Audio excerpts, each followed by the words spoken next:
आज तक रेडियो सुनता है सारा जहां।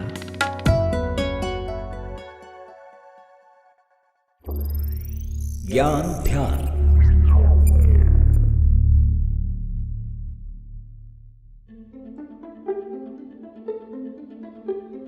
फिल्म देखते होंगे तो आप जानते ही होंगे कि मिडिल फिंगर यानी बीच वाली उंगली किसी को दिखाना, किसी को अपमानित करने का एक तरीका है।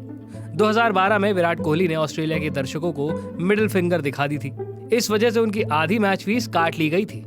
अब आप खुद समझिए कि किसी को मिडिल फिंगर दिखाना कितना ऑफेंसिव माना जाता है।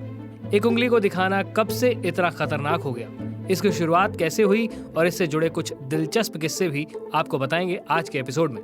नमस्कार, मेरा नाम है गर्वित और आप सुन रहे हैं ज्ञान ध्यान। रॉकस्टार मूवी में रणबीर कपूर का किरदार जब गिरफ्तार होता है तो वो सबके सामने हवा में मिडिल फिंगर दिखाता है। इस सीन को आइकॉनिक मानते हैं। भारत में तब मिडिल फिंगर पॉप कल्चर का हिस्सा तो बन चुका था, लेकिन कमर्शियल फिल्मों में इसका इस्तेमाल इस तरीके से नहीं हुआ था। हालांकि हॉलीवुड की फिल्मों में मिडिल फिंगर जेस्चर दशकों से देखने को मिलते रहे हैं, कभी गुस्से का इजहार करने के लिए, कभी अपमानित करने के लिए, कभी कॉमेडी के लिए। 1927 में रिलीज हुई अल्फ्रेड हिचकॉक की साइलेंट फिल्म द रिंग में इसे एक कॉमेडी सीन में दिखाया गया था, लेकिन इसकी शुरुआत फिल्मों से नहीं हुई। इसका इतिहास ईसा मसीह के जन्म से भी 400 साल पहले से शुरू होता है। इसके बारे में बताएंगे, लेकिन सबसे पहले ये जानते हैं कि आखिर मिडिल फिंगर दर्शाता क्या है। आसान भाषा में कहें तो middle finger male sex organ को सिंबलाइज करता है और मिडिल फिंगर अकेला ऐसा फिंगर जेस्चर नहीं है जिसे ऑफेंसिव माना जाता है, जिसे हम विक्ट्री साइन कहते हैं। जो आईआईटी क्रैक करने या चुनाव जीतने के बाद दिखाते हैं, उसे लेफ्ट हैंड से बनाएं तो जीत का निशान कहते हैं, लेकिन अगर उसे राइट हैंड से दिखाया जाए तो यूरोप समेत कई देशों और भाषाओं में इसे रूड माना जाता है और मिडिल फिंगर दिखाने के बराबर ही समझा जाता है।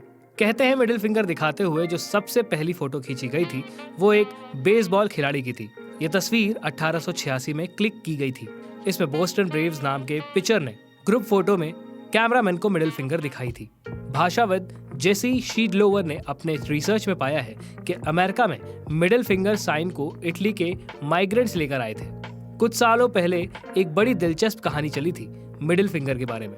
कहानी ये है कि 1415 में अंग्रेज सैनिकों ने इसे इन्वेंट किया था। ब्रिटिश और फ्रेंच सैनिकों की आपस में लड़ाइयां चलती रहती थी और फ्रेंच सैनिक अंग्रेजों को पकड़कर उनकी बीच वाली उंगली काट देते थे।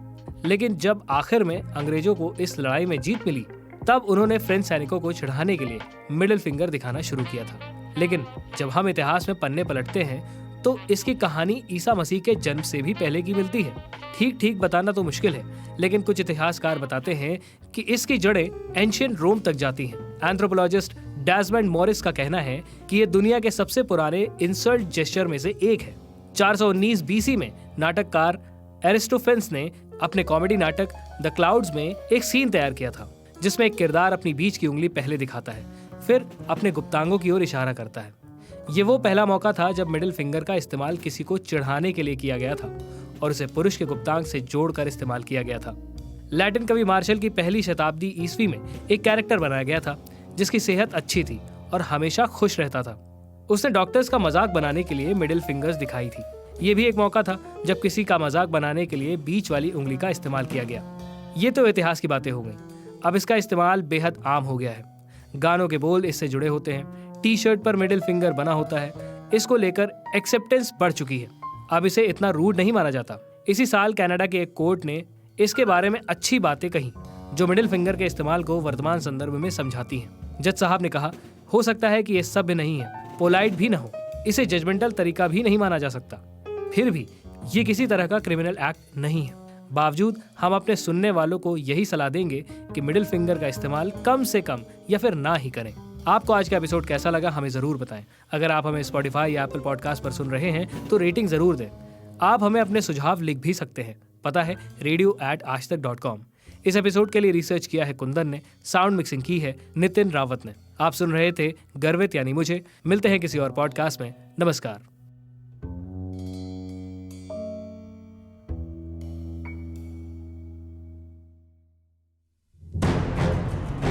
युद्ध का आरंभ होना है। अन्याय के विरुद्ध न्याय की हुंकार उठेगी। दंड की सीमा का विस्तार होगा। हिरण्याक्ष, मैं वराह तुम्हारे प्राण हरने आया हूँ। यहाँ प्रायश्चित का अवसर भी मिलेगा प्रभु मुझसे भूल हो गई, मुझे क्षमा कर दीजिए। और सत्य असत्य की तुलना की जाएगी। तू क्षमा के लायक नहीं है दुष्ट।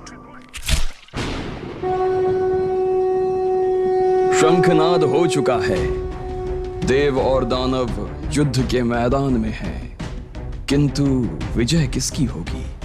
युद्ध के लिए हमेशा क्या दानव ही जिम्मेदार होंगे या पहल देवताओं की भी होगी?